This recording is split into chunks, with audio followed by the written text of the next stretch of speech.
Bismillah ar-Rahman ar-Rahim, assalamu alaikum chers frères et sœurs, bienvenue dans cette nouvelle vidéo. Nous savons très bien que la cause de l'imam Hussein alayhi salam est exceptionnelle et cette exception découle du fait de sa singularité. La cause de l'imam Hussein alayhi salam a pu faire un changement dans tous les niveaux et sur toutes les dimensions.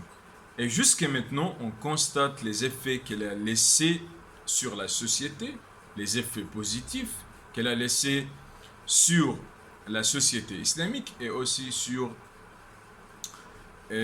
toutes les autres sociétés, parce que ces sociétés ont pu comprendre l'écho retentissant de cette révolution.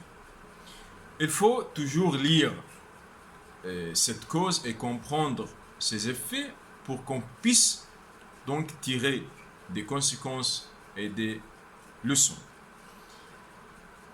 Dans cette vidéo, j'aimerais rapporter des récits concernant les secrets de la visite de Karbala, les secrets de la visite de l'imam Hussein. Ce sont des questions posées sur Sayyid Sadr al-Shirazi, ils sont regroupés, sont compilés dans un livre pour montrer donc l'étincellement de cette ziyara.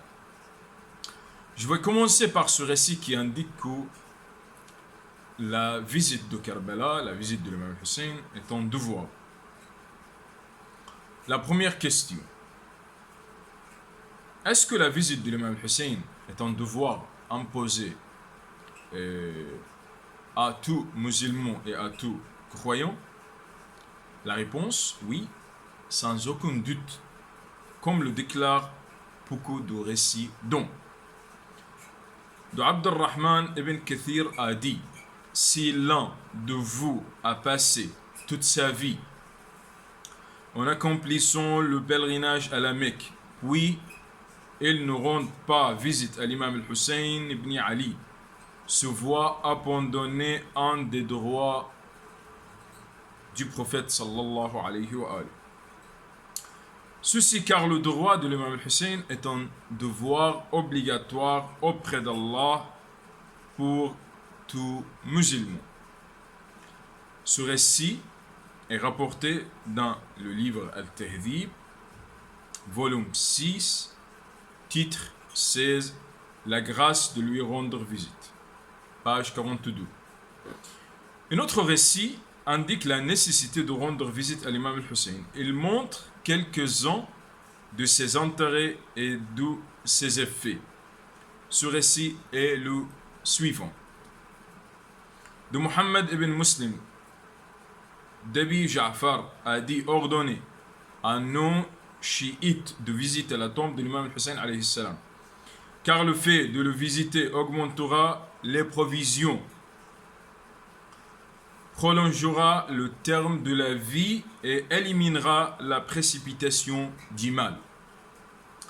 Sa visite est un devoir qui incombe à tout croyant reconnaissant son imam auprès d'Allah. C'est rapporté dans Wasa'il al-Shia.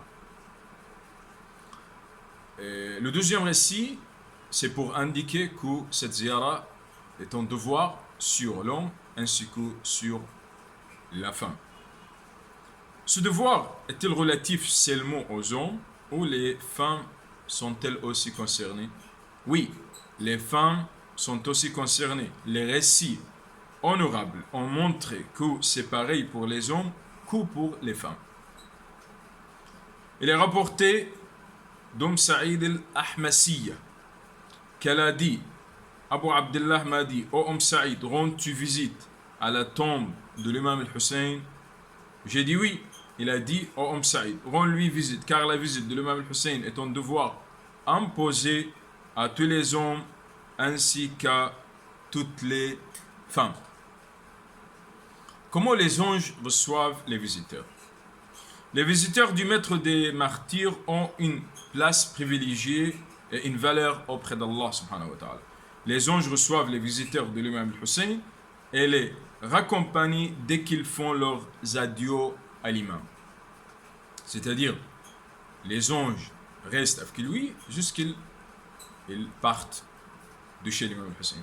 Aban bin Taghlib a dit, Abu Abdullah alayhi salam a dit, près de la tombe de l'imam al-Hussein alayhi salam, il y a 4000 anges échevelés, poussiéreux, le pleurant jusqu'au jour de la résurrection. Son chef est un ange qui s'appelle Mansour. Aucun visiteur ne lui rend visite sans qu'il nous le reçoive, et personne ne lui fait ses adieux sans qu'il ne les accompagne.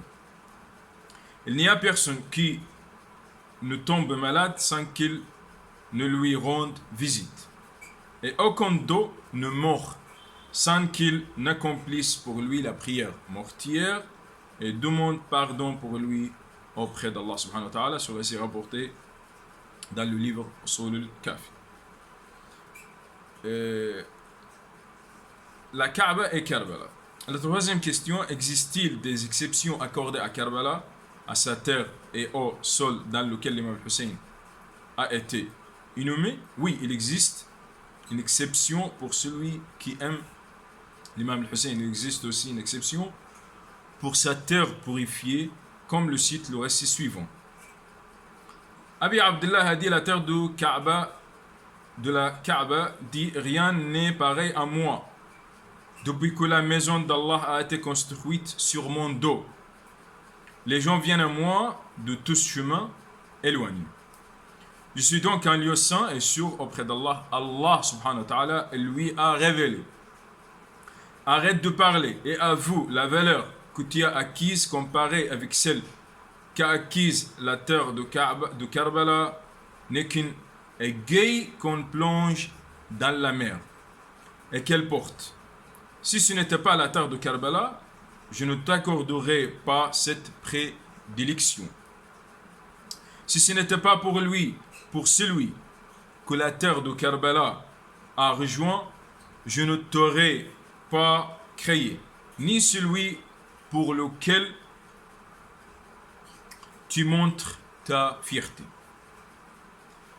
Avoue donc, sois consentante et sois une terre modeste et humiliée. Donc regardons la différence. Sans que tu ne manifestes ton dénigrement et ton arrogance à l'encontre de la terre de Karbala.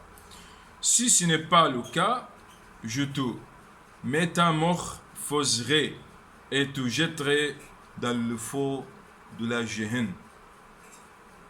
L'imam Sadiq alayhi salam a dit au sujet du sol de Karbala, dans la vase de la tombe de l'imam al-Hussein, il y a une guérison de toute maladie et un grand remède. Jusqu'à ici, Inch'Allah, dans la deuxième vidéo, je vais accomplir, Inch'Allah, les secrets de la visite de Karbala. Merci.